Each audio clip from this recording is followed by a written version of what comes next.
कल की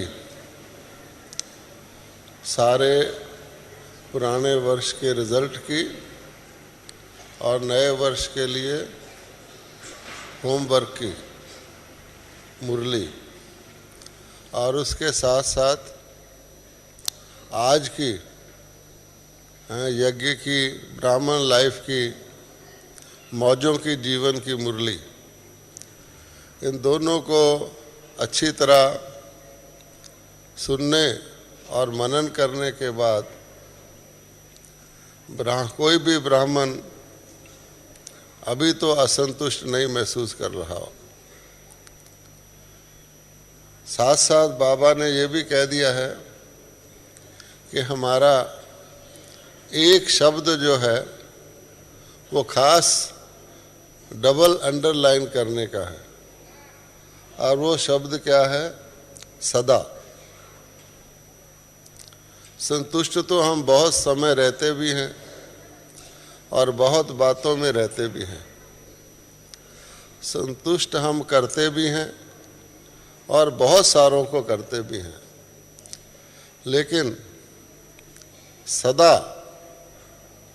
सदा मैंने हर परिस्थिति में संतुष्ट रहना और सदा सबको एक भी कम ना हो संतुष्ट करना, ये हमने सीखना हो तो ब्रह्मा बाबा से, जो कि शिव बाबा के साकार रथ रहे, उनकी लाइफ से सीख सकते हैं।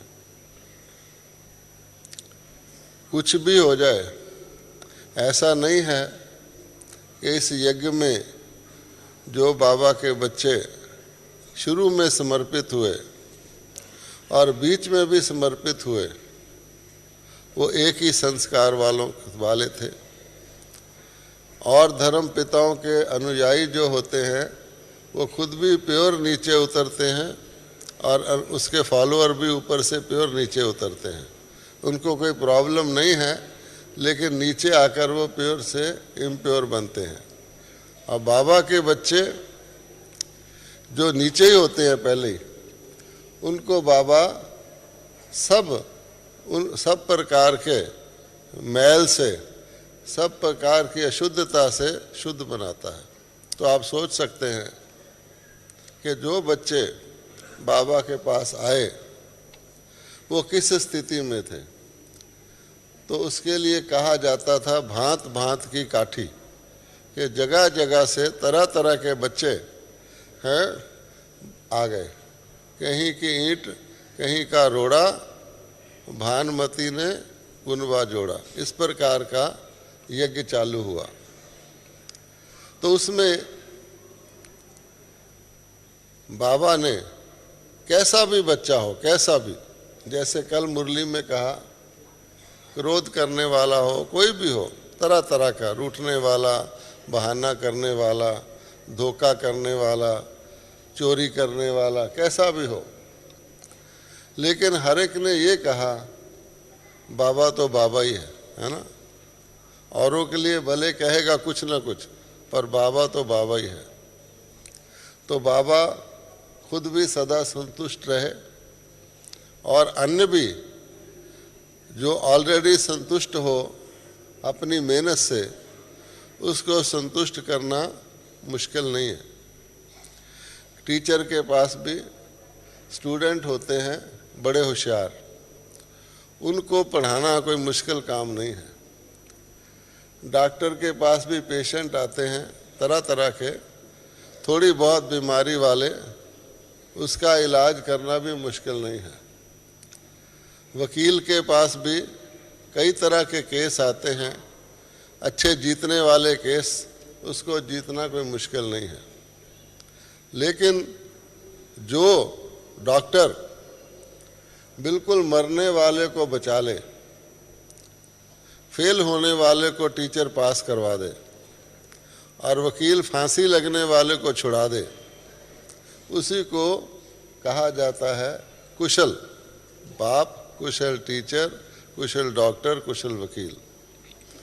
तो जो बिल्कुल ही असंतुष्ट ना होने वाला हो उसको संतुष्ट करना, ये है कुछ बहादुरी का काम।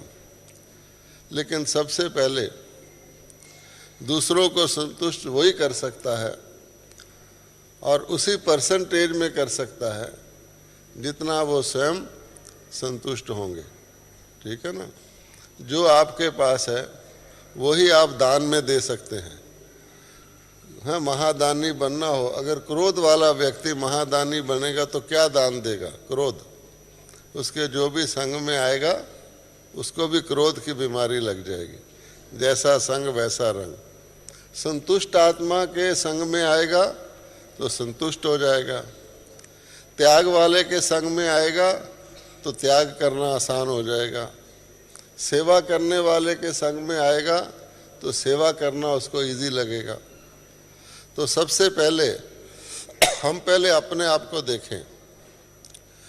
बीके जितने भी ब्रह्मा कुमार और ब्रह्मा कुमारी हैं वो संतुष्ट तो हैं ही, दुनिया की भेंट में तो बहुत संतुष्ट हैं। जिसके पास तीनों कालों का, तीनों लोकों का ज्ञान हो और साथ में परमपिता परमात्मा गाइड हो तो उसको असंतुष्ट होने का तो सवाल नहीं है। लेकिन बीके भी दो तरह के होते हैं, एक ब्राह्मण और एक बीके। ठीक है? आप कहेंगे ये कैसी बात है? ब्राह्मण ही बीके हैं, बीके ही ब्राह्मण हैं, फिर दो वैरायटी कैसे हो गई? एक ब्राह्मण और एक बीके कैसे हो गया? जैसे कल बाबा ने कहा कि 9 लाख चाहिए, लेकिन 9 लाख कौन से चाहिए? हैं? पहले जन्म वाले 9 लाख चाहिए, क्वालिटी वाले 9 लाख चाहिए। त्रेता के अंत तक तो 33 करोड़ हो जाते हैं और त्रेता के अंत में आने वाला भी बीके है। ठीक है ना? क्षत्रिय भी तो बीके हैं और ब्राह्मणों में भी ए क्वालिटी, बी क्वालिटी, सी क्वालिटी वो ब्राह्मण है। इसलिए पहली बात संतुष्टता की ये है कि आप जिस भी, मान लो आप जिस भी खानदान के हों, जिस भी देश के हों, जिस भी कुल के हों, उसकी जो भी मर्यादा है उसको पालन करेंगे तो आपको संतुष्टता रहेगी। जैसे राजपूत के लिए कहते हैं राजपूत बहादुर होता है। अगर कोई राजपूत कमज़ोर हो, पीठ दिखा दे तो उसको राजपूत कहेंगे? नहीं। इसी तरह से आप गौर से देखें, ब्राह्मणों को चिड़चिड़ापन, गुस्सा, इस प्रकार का उदासी क्यों आती है? इसलिए कि अगर ब्राह्मण अपनी दिनचर्या में किसी भी ब्राह्मण की मर्यादा को पूरा नहीं निभाता, उसका उल्लंघन करता है, तो उसके मन के अंदर ऑटोमेटिकली असंतुष्टता आ जाएगी। मान लो किसी ने अमृत वेला नहीं किया और उसके बाद ब्राह्मणों से जब मिले जुले, मिक्स हुए, तो उसके अंदर ये एक कमी फील होती है, आज मेरी कमाई नहीं हुई। अंदर रहता है ना, आज मैंने अमृत वेला मिस कर दिया। अच्छा, कोई पूछे ना पूछे कि आप अमृत वेले आए थे, योग लगाया, उसके अंदर ही खाता रहेगा। तो इस प्रकार से क्या होगा कि अंदर खाली होने के कारण से वो किसी भी अंदर भरे हुए से मिलेगा तो क्या होगा? जैसे एक गरीब व्यक्ति एक धनवान व्यक्ति से मिलता है, या वो दुकानदार जिसकी दुकान पे कोई कस्टमर ही नहीं आता, एक किसी ऐसे दुकानदार से मिलता है जिसको कस्टमर इतने होते हैं कि फुर्सत नहीं होती, तो उसको ईर्ष्या तो आएगी अंदर ही अंदर। मैं भी दुकानदार, तुम भी दुकानदार, तो तुम भरे हुए, तुम्हारे चेहरे पे खुशी, तो उसकी उदासी बढ़ जाएगी। इसी प्रकार से जब ब्राह्मण किसी भी ईश्वरीय मर्यादा का उल्लंघन करता है, सीता का क्या मिसाल है कि सीता ने लकीर पार कर ली। मर्यादा की एक लाइन थी जिसको लक्ष्मण रेखा कहते हैं। वो दिखती नहीं थी, लेकिन मन के लक्ष्य के लिए इसके अंदर अंदर रहना, इस मर्यादा के अंदर अंदर रहना, बाहर आए तो आउट हो गए। कई ऐसे खेल भी होते हैं जिसमें उसका चीज़ बाहर चली जाए बाउंड्री से, उसको आउट गिनते हैं, है ना। तो आउट हो गए, तो आउट मैंने आप समझ सकते हैं, सीता आउट हुई तो कितने वर्ष उसको लग गए, रावण पकड़ के ले गया, सारी स्टोरी है। तो ब्राह्मण भी अमृत वेला नहीं किया, या किसी के घर गए, उससे थोड़ा खान पान कर लिया कि चलो भाई योग लगा के खा लेते हैं, है ना। इसी तरह से कोई बहू आ गई घर में, बहुत भोली भाली। बहुएं जब नई आती हैं तो बहुत अच्छी लगती हैं, प्यारी लगती हैं। तो ससुर जी को कहा कि गरम गरम हलवा बनाया है, तो और भी बहू के हाथ का खा लो खा लो खा लो। तो उस वक़्त भूल गए, हलवा तो ठीक खा लिया, लेकिन अंदर क्या हुआ, खोखलापन हो गया। तो कोई भी मर्यादा है, योग लगा के, कर्म योगी हैं हम, कर्म में आ गए, योग का ध्यान नहीं रहा। बाबा ने कहा भोग लगा के खाओ, तो याद करने से पहले मुख में पानी आ गया, उस चीज़ की तरफ जल्दी जल्दी भोग लगा लिया, वो भावना नहीं रही। इस प्रकार से छोटी या बड़ी जब मर्यादाओं का ब्राह्मण उल्लंघन करेंगे तो उसको संतुष्टता आ सकती है, ऊपर ऊपर की आएगी, जो गहरी दिल की संतुष्टता है वो नहीं आएगी। इसलिए सबसे पहले अगर हमने संतुष्ट रहना है तो क्या करना चाहिए, सिंपल बात है, सभी मर्यादाओं का पालन करना चाहिए। और बाबा ने सुबह से लेकर शाम तक और मनसा से लेकर कर्मना और संबंध संपर्क तक हर बात की मर्यादा मुरलियों में बताई हुई है। हमारी मनसा कैसी होनी चाहिए आप सोच सकते हैं। ब्राह्मण की मनसा कैसी होनी चाहिए, अगर हमें सदा संतुष्ट रहना है तो सदा ऐसी मनसा रखनी पड़ेगी। अगर 60% संतुष्ट रहना है तो 60% ऐसी मर्यादा रखनी पड़ेगी। तो मनसा के लिए बाबा ने बताया हुआ है कि आपके मन में है, यहाँ आके कोई गीत गा दे, दिल एक मंदिर है, सब खुश हो जाएंगे, ताली बजाएंगे। लेकिन हम अंदर झांक के देखें कि हमारी मनसा में क्या है, उसका एक्सरे करें, या टेलीविज़न पर किसी के मन के अंदर जो चल रहा है उसका सीन दिखाएं, खुद ही आप देखें तो क्या दिखेगा। एक तो ट्रैफिक, जैसे सड़क पर ट्रैफिक बहुत ज़्यादा हो जाए तो क्या होता है, अच्छे से अच्छी कार भी उसमें फंस जाए, निकल नहीं सकती, है ना। किसी की वैल्यूएबल चीज़, उसकी गोल्ड की अंगूठी किसी ढेर में गुम हो जाए तो उसको ढूंढना मुश्किल, सारे ढेर को हाथ लगाना पड़ेगा। कई तो टच नहीं करते, चलो गई सो गई। आजकल तो 2 रुपया भी गिर जाए तो ढेर को भी टच करके उसको साफ करके जेब में रख लेते हैं। ज़माना ही का है शूद्रालय। आपके जेब में जो नोट है पता नहीं किस किस से हाथ से गुजर कर आया है, आप संभाल कर रखते हैं। किसी जमादार ने छुआ होगा, किसी ने स्नान किए बगैर छुआ होगा, किसी सिगरेट वाले ने छुआ होगा, है ही कलयुग। अच्छा, इस वास्ते किसी के दिमाग में उलझन हो, जैसे बाबा ने कहा उलझे हुए व्यक्ति को सिरा नहीं मिलता, कंफ्यूज रहता है। इसी प्रकार से हम अपनी मनसा को देखें तो क्या दिखेगा। पहली बात देखनी है ट्रैफिक कितना है। तो बाबा ने कल क्या कहा कि पुराने संस्कारों में व्यर्थ संकल्पों का भी बोझ बहुत इम्पोर्टेंट चीज़ है। ब्राह्मण होकर, संगम युग को जानने वाला होकर वो व्यर्थ संकल्प चलाए, पास्ट के, फ्यूचर के, पड़ोसी के, इसके उसके, तो उसके अंदर तो बहुत ट्रैफिक हो जाएगा, तो उसकी गाड़ी बीच में फंस जाएगी।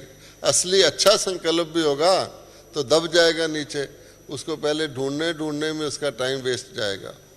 इसलिए पहले तो ये देखिए हमारी मनसा में व्यर्थ कितना है। जितना मनसा में व्यर्थ होगा उतना जीवन में भी व्यर्थ होगा। तो किसी व्यक्ति को पता लग जाए मेरा इतना टाइम व्यर्थ जा रहा है मेरा इतना लाइफ व्यर्थ जा रही है, वो संतुष्ट रहेगा? संतुष्ट वही रह सकता है जिसकी कमाई हो, जिसको सफलता मिले।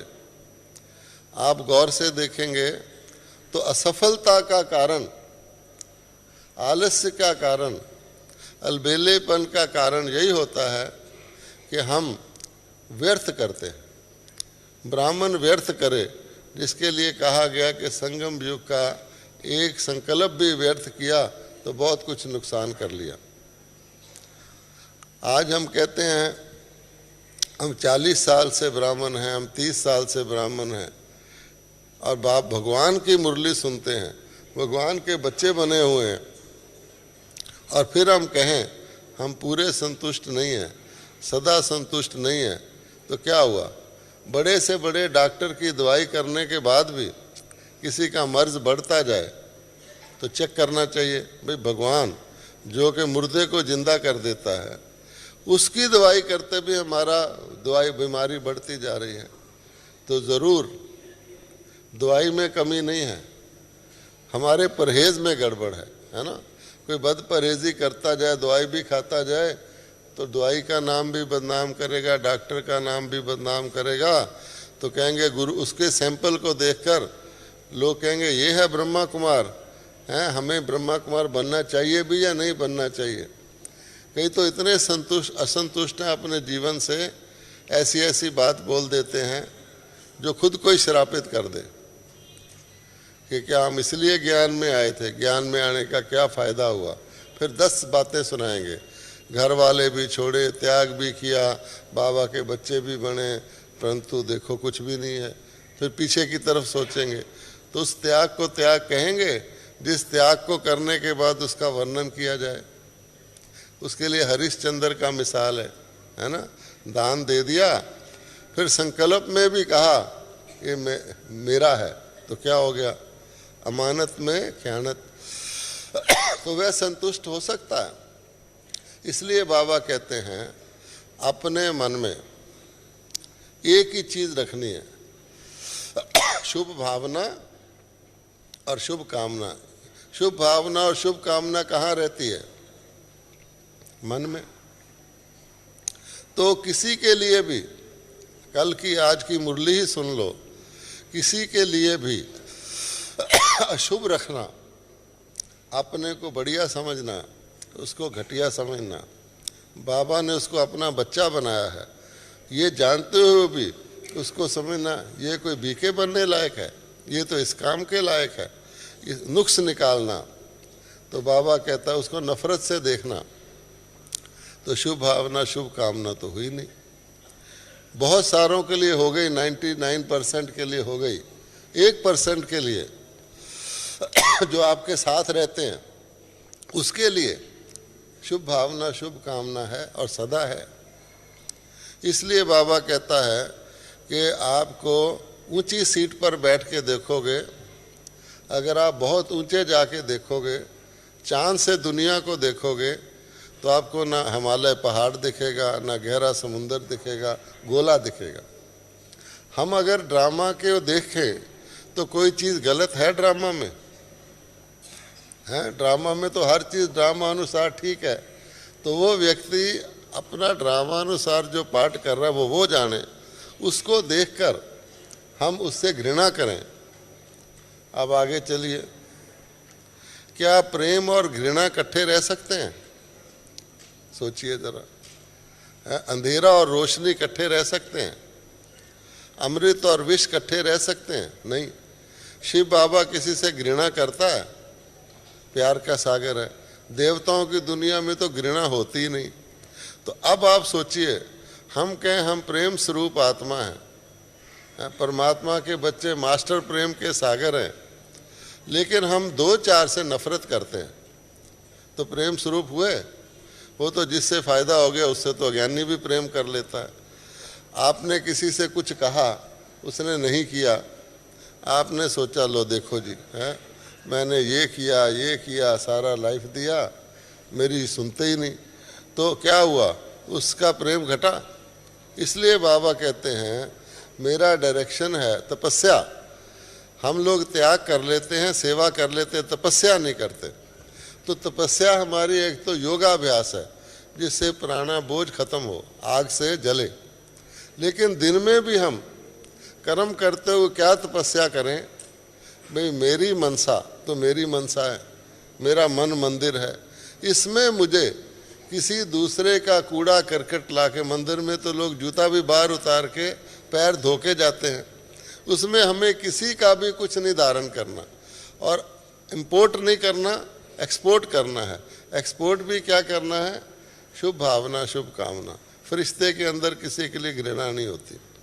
ये हो गई मनसा के लिए। आगे चलो वाचा। कहते हैं कि जो जुबान है ये किसी को इतना दुख दे सकती है, कोई कड़वा शब्द बोल दो उसके प्राण निकल जाते हैं।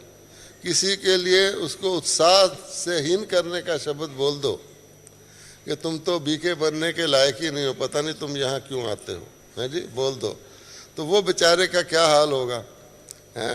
डॉक्टर मरने वाले मरीज को भी कहता है नहीं नहीं ठीक हो जाओगे, शाबाश, डरो नहीं, घबराओ नहीं, और हम उसको अच्छे भले को ऐसा डाउन कर दें तो हमने क्या किया? उसको श्रापित किया, उसको निराश किया या क्या किया? इसमें भी क्या है कि बाबा ने बताया हुआ मीठे बोल बोलो, दूसरों को उत्साह बढ़ाने वाले बोल बोलो, ज्ञान युक्त बोलो, योग युक्त बोलो, युक्ति युक्त बोलो, स्नेह युक्त बोलो, शक्ति युक्त बोलो। पूरे बोलों के ऊपर मुरली चली हुई है। आप भी अपना विचार करके सोच सकते हैं कि मेरे बोल कैसे होने चाहिए। सार में क्या कहते हैं? कम बोलो, धीरे बोलो, मीठा बोलो। अगर आपने जोर से बोला क्या मतलब हुआ? कुछ गड़बड़ है। देवता लोग बहुत धीरे बोलते हैं। अव्यक्त बाबा हमको सिखाते हैं धीरे बोलना। मम्मा के बोल इतने धीरे होते थे, इतने मीठे होते थे, हम अभी तक याद करते हैं। इसलिए अपनी वाचा मधुर हो, अपनी वाचा उत्साहवर्धक हो, किसी को डाउन करने वाली ना हो, क्योंकि वाचा से कुछ निकल जाता। अपशब्द जिसको कहते हैं, जैसे बाबा कह रहे थे अज्ञानी गाली देते हैं, ये ब्राह्मण का दूसरे ब्राह्मण को गाली देने के समान है। ऐसा तो नहीं करना। फूलों का हार देना है, वो आपको कोई दे भी तो आपने उसको फूलों के हार में कन्वर्ट कर देते हैं। कहते हैं मीरा को किसी ने सांप डाला था, राणा ने, और उसने उसको फूलों का हार समझ लिया। इसी तरह मीरा तो भगत थी, हम तो ज्ञानी हैं, तो क्या हम किसी के सांप को फूलों के हार में कन्वर्ट नहीं कर सकते? शंकर जी के गले में सांप किस लिए दिखाया है? कि उसने उसको हार बना लिया। इस वास्ते वाचा के लिए बाबा ने बताया है कि भाई संतुष्ट रहना है। अगर आपने किसी को गलत शब्द बोल दिया, फिर देखो क्या मज़ा है। वो चाहे बुरा माने ना माने, आपके अंदर असंतुष्टता आ जाएगी, बार बार गिलानी आएगी। बाबा क्या कहता है, हमने क्या किया? तो अपनी कमज़ोरी के कारण उतना समय निराश हो जाएंगे, उदास हो जाएंगे। कर्मना। अब कर्मना के लिए बाबा ने कहा हुआ है कि आपका कोई भी कर्म निष्फल ना जाए, फलीभूत हो। है कोई बीज लगाए और उसका फल ही ना निकले, पानी भी दे उसको, हवा भी दे, खाद भी दे, कुछ निकले ही नहीं, उसको कहेंगे निष्फल। मेहनत भी किया, कुछ फल तो निकला ही नहीं। तो सफल मैंने सहफल, फल के साथ। तो हमारा हर कर्म सफल होना चाहिए, निष्फल नहीं होना चाहिए। तो ये भी हमको देखना है। अगर हमने कुछ किया, निष्फल हुआ, उसका कारण चाहे व्यर्थ संकल्प हो, चाहे गलत तरीका हो, युक्ति युक्त ना हो, योग युक्त ना हो, लेकिन निष्फल तो हो गया ना। तो अगर हम ध्यान रखेंगे, हमारा कर्म ऐसा फल देने वाला हो जो कि लगातार फल पे फल, फल एक फल से फल निकलता ही जाए। क्योंकि ऐसे पेड़ होते हैं जिसका फल ईयर आफ्टर ये निकलता ही रहता है, और एक छोटा मोटा पौधा होता है, एक ही फल दे के छोड़ देता है, जैसे गोभी का फूल होता है, एक दिया छुट्टी। तो फल भी ऐसा हो जो बारंबार बारंबार मिलता जाए, दूर तक असर करे। अच्छा, मनसा हो गई, वाचा हो गई, कर्मणा हो गई। आगे क्या है? संबंध संपर्क, है ना। बाबा कहता आपके संबंध संपर्क ठीक होने चाहिए। तो हमारे अगर ब्राह्मणों के संबंध संपर्क ठीक नहीं होंगे तो क्या कलयुगी मनुष्यों के होंगे? उनके संबंध संपर्क में तो अहंकार, काम, क्रोध, लोभ फंसा हुआ है। तो ब्राह्मणों के जो संबंध संपर्क है उसमें एक बात बाबा ने बताई, सिंपल, कि देने का भाव रखो, लेने का नहीं रखो कभी भी। देने वाले से कोई दूर नहीं भागता। लेने वाले के अंदर मनसा में भी होगा ना, इससे कुछ लेना है मैंने, उससे लोग बचते हैं। इस वास्ते देवता होवन आर देवता मैंने कि देने वाले ही रखना है ना। कभी आपका हाथ सदा ऊपर होना चाहिए। अगर आपने किसी को 1 रुपया भी देना है तो आपका हाथ कहाँ होगा? ऊपर।